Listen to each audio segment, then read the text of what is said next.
দর্শক আসসালামু আলাইকুম। দেখতে পাচ্ছেন এখানে সুন্দর সুন্দর গরুগুলো কিন্তু উঠানো হয়েছে। সবগুলো কিন্তু ঢাকাতে চলে যাচ্ছে, নারায়ণগঞ্জে। এগুলো কিন্তু আপনার জবাই করা হবে। দেখতে পাচ্ছেন এখানে অলরেডি 6টা গরু দেওয়া হয়েছে, সম্ভবত এই গরুটা যাবে আর কি। দেখেন সবগুলো একদম মাংস উপযোগী মাংসের গরু, মাশাআল্লাহ সুন্দর সুন্দর গরু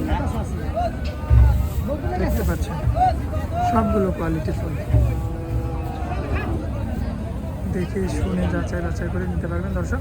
এ হাটের ঠিকানা পাবনা জেলা ঈশ্বরদী থানা অরণখোলা গ্রাম, অরণখোলা পশু হাট। দর্শক এই যে দেখতে পাচ্ছেন